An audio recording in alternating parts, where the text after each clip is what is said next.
culpa consciente, dolo eventual. El umbral entre estos dos conceptos, al parecer, no es tan claro. Hoy estamos con la doctora Isabel Escobar, profesora de Derecho Penal de la Universidad Pontificia Bolivariana, profesora de Argumentación Jurídica en la Universidad de AFIT. Vamos a hablar de ese umbral con ella, y qué mejor que ella sea la persona que nos diga si ese umbral puede ser torcido de alguna manera en el derecho. Doctora Isabel, bienvenida, gracias por aceptar la invitación. ¿Es posible que yo no le diga doctora, sino que yo le diga Isabel?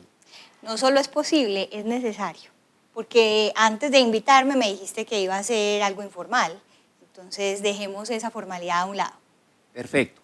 Entonces, Isabel, como yo dije, hay un umbral, hay un entre el día y la noche que de alguna manera no nos permite decir si es de día o es de noche. Y se hace importante reflexionar, se hace importante torcer esas instituciones que hacen relación con la culpa consciente y con el dolo eventual. Doctora Isabel, ¿qué tiene usted para decirle a todos nuestros estudiantes de las facultades de Derecho? Bueno, muchas gracias por invitarme a este espacio. Este es uno de los temas que uno podría decir que definitivamente es aquellos en los cuales no existe en ningún momento una unanimidad. Es bastante complejo establecer ese umbral del que estabas hablando hace un momento, porque no solamente la dogmática no ha podido definir cuál es el escenario en el cual nos encontramos en el dolo eventual o el escenario en el cual nos encontramos en la culpa consciente, sino que es que además la propia legislación no nos ayuda. La definición que da el legislador del dolo eventual en el artículo 22 es bastante ambigua y eso se ratifica también en la definición que nos da el legislador en el artículo 23 de la culpa consciente. Perfecto. Doctora Isabel, ese artículo 22 y ese artículo 23 está haciendo alusión ¿a qué código? Al Código Penal, es decir, Ley 599 de 2000 en Colombia. Perfecto, entonces brindemos por ese Código Penal y vamos a ver qué es lo otro que usted nos va a decir, Isabel. Bueno, muy bien. Lo primero que hay que decir sobre esta distinción que queremos plantear acá es que es muy importante, sobre todo no tanto desde el punto de vista de los conceptos, que eso finalmente es un asunto de erudición de los profesores, sino desde el punto de vista de las consecuencias que tiene esta decisión. Es decir, ¿qué implica en un caso concreto que a una persona se le impute una conducta a título de dolo, así sea a título de dolo eventual, o que se le impute a título de culpa? Perfecto. Doctora Isabel, para un niño de 5 años, para un niño de 8 años, para un joven que no es abogado, ¿qué le parece si arrancamos con un ejemplo que nos permita introducir ese umbral problemático que se presenta entre el dolo eventual y la culpa consciente?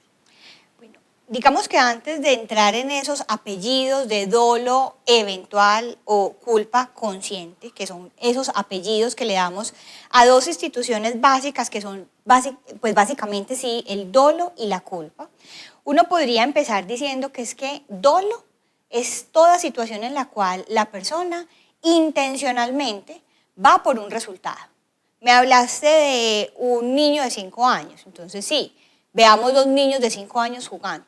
Y uno de ellos, porque el otro le tomó su juguete o qué sé yo, va y le pega directamente en la cabeza, precisamente con la intención de causarle daño. Esa es una conducta dolosa. ¿Por qué? Porque la intención que tiene el que golpea al otro es causarle daño. Esa es una intención. En cambio, en la culpa nosotros vamos a estar hablando de aquellos casos en los cuales se presenta el resultado, es decir, se le causa el daño al otro niño, pero no porque lo quisiera, sino simplemente porque dentro del mismo juego se fue imprudente, se fue de alguna manera inconsciente de lo que se podía generar y se genera precisamente ese resultado. Entonces, ya no es el niño que le quiere causar al otro el dolor, sino que es el niño que pasa rápidamente por el lado del otro, el otro pierde el equilibrio, se cae y se golpea. Ahí estamos en un caso de culpa y en el primer caso estamos en un caso de dolo.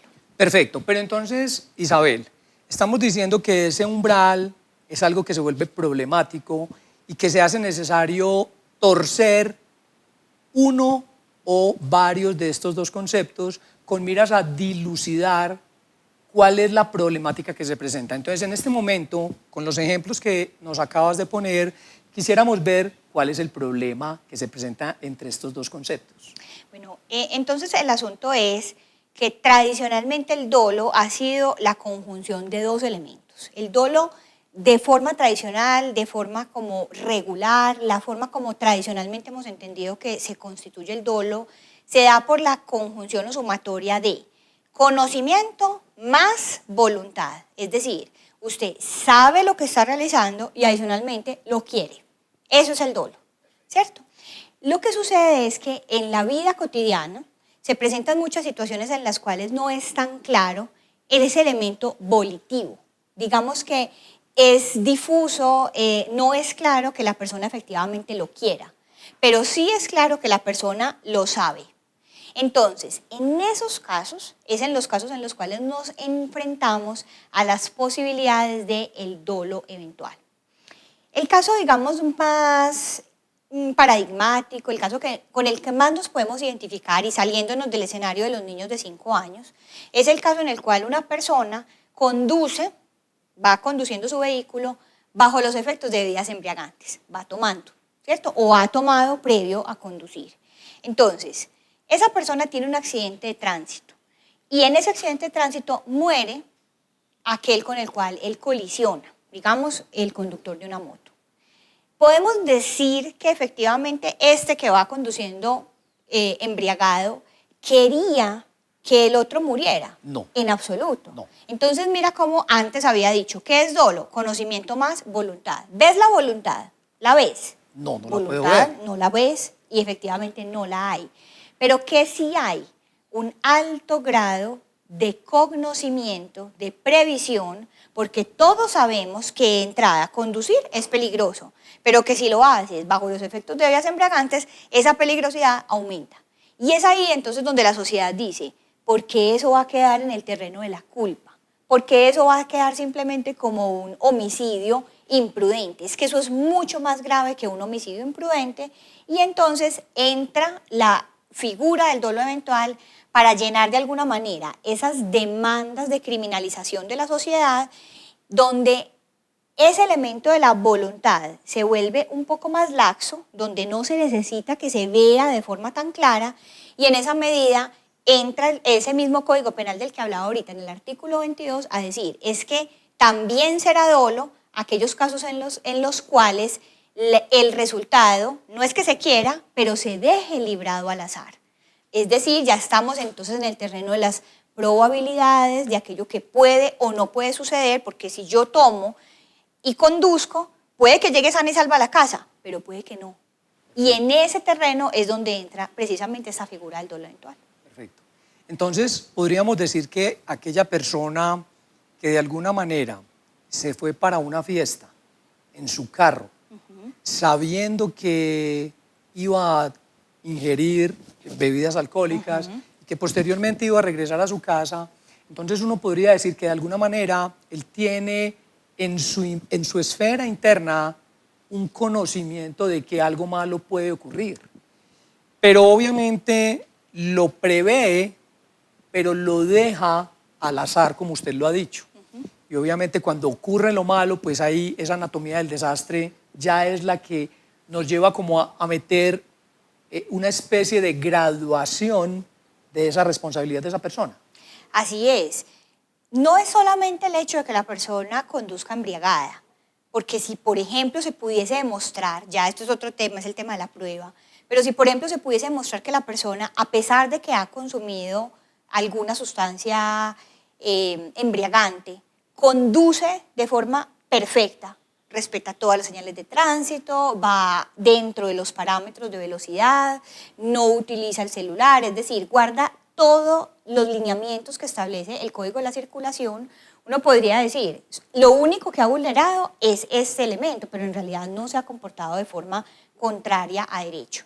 Pero si sumado a que va embriagado, va a exceso de velocidad, se pasa luces en rojo, va hablando por celular sin manos libres, y súmele cualquier cantidad de vulneraciones de deberes de cuidado, entonces es ahí donde la sociedad y por supuesto el juez a continuación, previa imputación de un fiscal, va a decir, acá no nos podemos quedar con una imputación culposa, esto es algo más grave.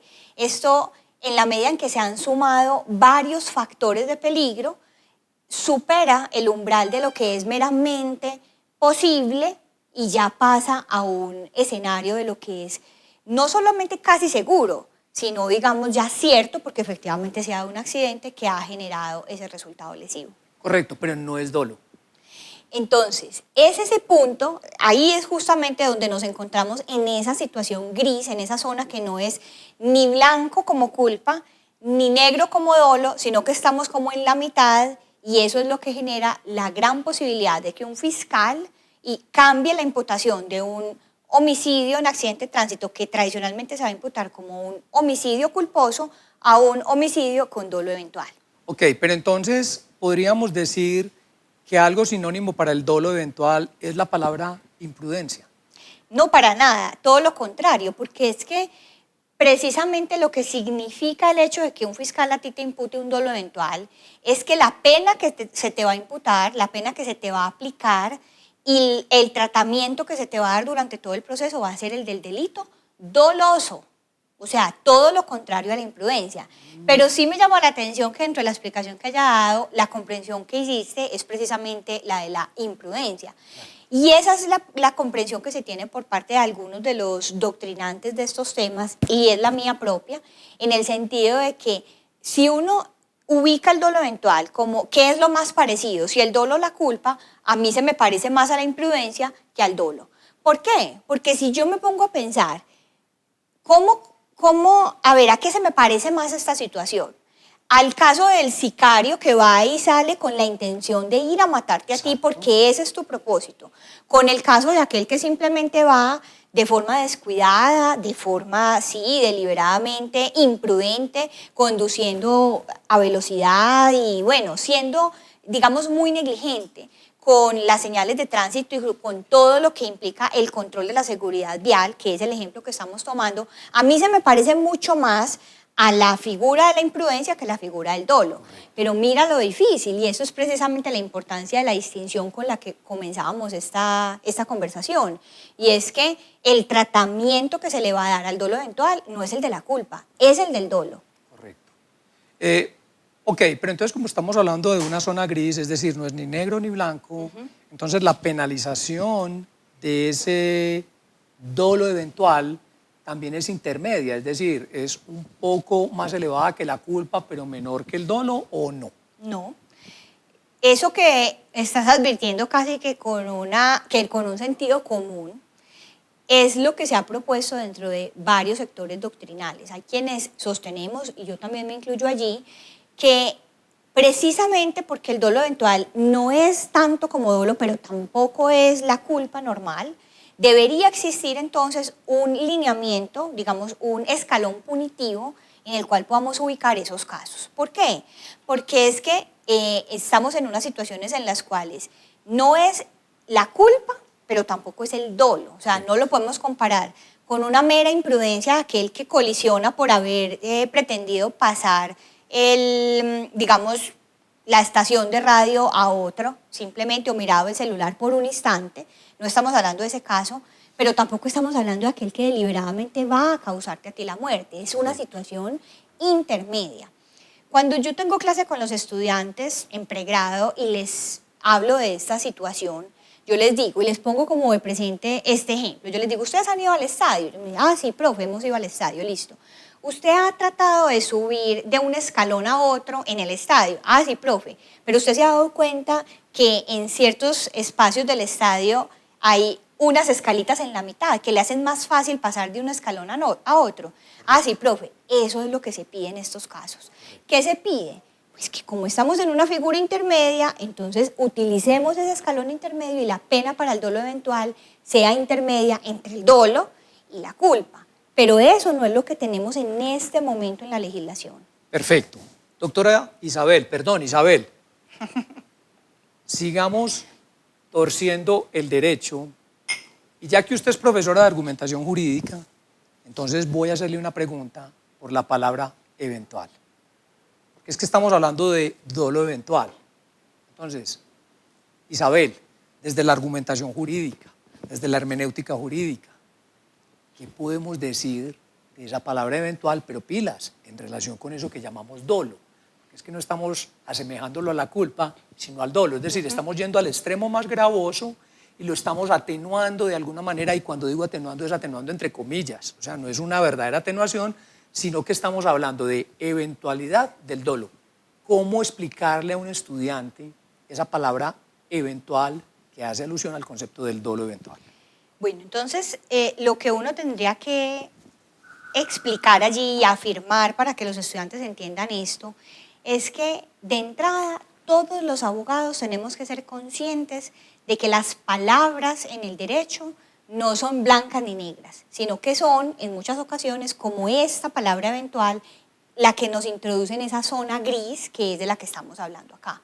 Cuando usted habla de eventual, usted no está hablando de lo seguro, que sería aquello en lo cual estamos en el dolo, ni de lo que solamente es como azaroso, caso en el cual estaríamos hablando de la culpa, sino que estamos hablando de una situación intermedia entre lo que es seguro y lo que es meramente posible. Entonces, allí hablamos de una gradualidad que es precisamente la palabra eventual la que nos ubica en esa dificultad.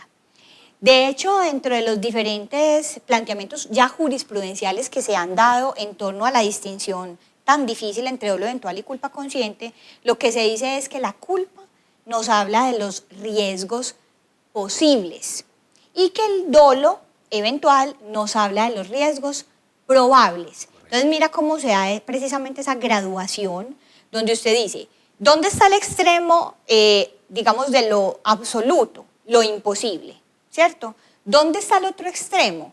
Lo seguro, lo necesario, lo que ya ha pasado. En la mitad hay muchas tonalidades de grises.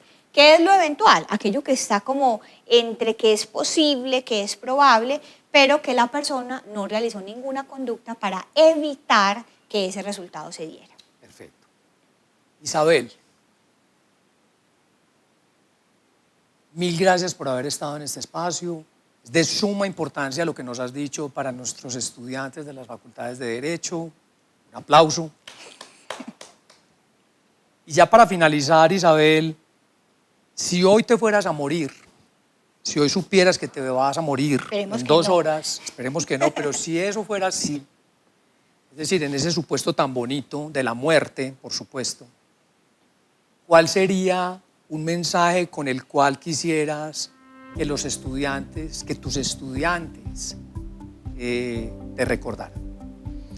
Mira, yo cuando tengo las primeras aproximaciones con los estudiantes, les hablo mucho de esto. Yo les digo, cuando ustedes se encuentren entre ustedes en el futuro va a pasar lo siguiente.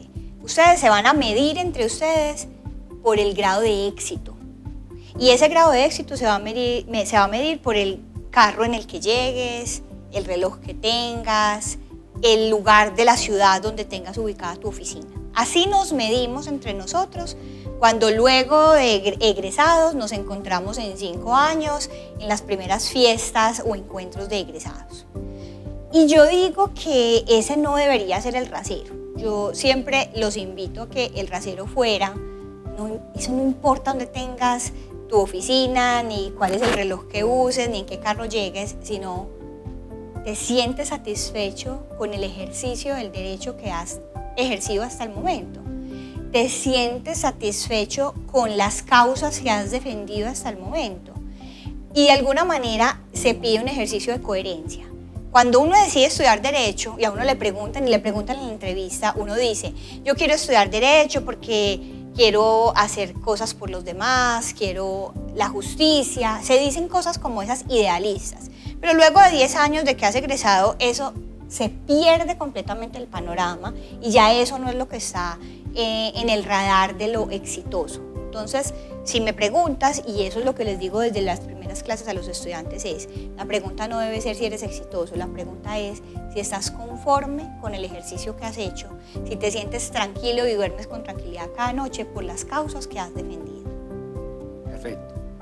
Entonces, nuevamente, mil gracias por ese mensaje tan importante para los estudiantes de nuestras facultades de Derecho. Mil gracias por haber aceptado esta invitación y hasta una próxima oportunidad, Isabel.